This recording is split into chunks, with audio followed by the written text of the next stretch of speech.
UP में दिख रही नए गठबंधन की तस्वीर। पश्चिम यूपी में दिल्ली तक बैठकों का दौर जारी। यूपी में नए गठबंधन की सुगबुगाहट से बीजेपी के अंदर क्यों मच रही है खलबली। उपचुनाव में दिए गए गठबंधन के इशारे, मायावती किनारे, दलित किसके सहारे। 2024 लोकसभा चुनाव से पहले यूपी में नए समीकरण से क्या ध्वस्त होगा बीजेपी का किला।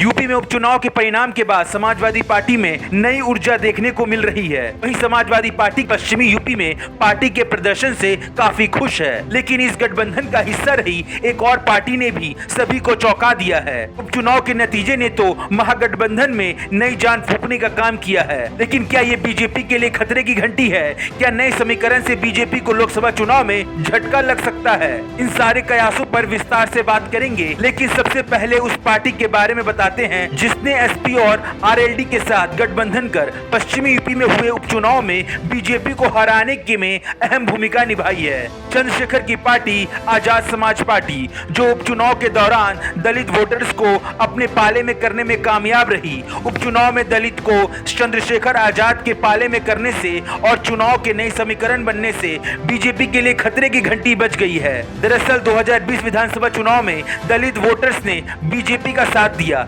चुनाव में मायावती के ढीले रवैये और बीजेपी का राजनीतिक वर्चस्व कम होता देख दलित वोटर्स ने बीजेपी का साथ दिया था, लेकिन उपचुनाव में चंद्रशेखर आजाद दलितों को अपने पाले में करने में कामयाब दिख रहे हैं। और यही कारण है कि इस नए समीकरण को लेकर खतौली से दिल्ली तक बैठकों का दौर जारी है। खतौली विधानसभा जीतने के बाद आरएलडी के उम्मीदवार ने चंद्रशेखर के साथ मुलाकात की। उसके बाद भीम आर्मी चीफ दिल्ली दौरे पर आए तो वहां भी एक मुलाकात हुई। गौर करने वाली बात यह है कि ये मुलाकात आरएलडी प्रमुख जयंत चौधरी और चंद्रशेखर के बीच हुई। मुलाकात की तस्वीर भी जयंत चौधरी ने अपने ट्विटर अकाउंट से शेयर किया।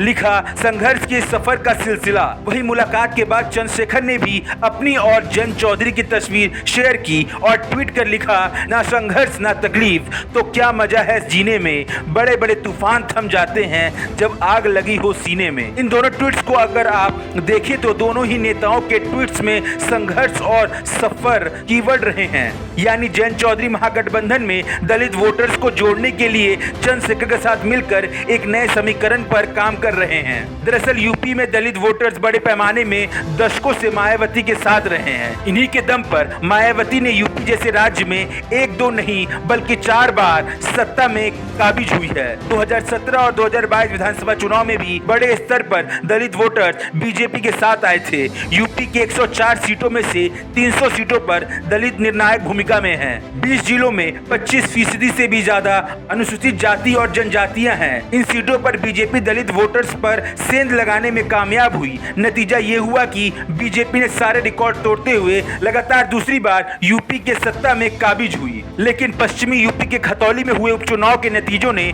बीजेपी के लिए चिंता बढ़ा दी है। जिस खतौली विधानसभा सीट पर बीजेपी ने 2022 में जीत हासिल की थी, उस सीट पर दलितों ने चंद्रशेखर के साथ आने से बीजेपी की सोशल इंजीनियरिंग को कड़ा झटका लगा है। अब ये देखने वाली बात होगी कि क्या 2024 लोकसभा चुनाव में नए समीकरण का बीजेपी क्या काट निकालती है, या फिर बीजेपी मोदी मैजिक के दम पर ही आगे बढ़ना चाहेगी। आप इस बारे में क्या सोचते हैं? क्या उपचुनाव के नतीजों से लोकसभा चुनाव में असर पड़ेगा, या फिर बीजेपी पश्चिम यूपी में अपने दबदबे को कायम रखने में कामयाब होगी? कमेंट करके हमें बताएं।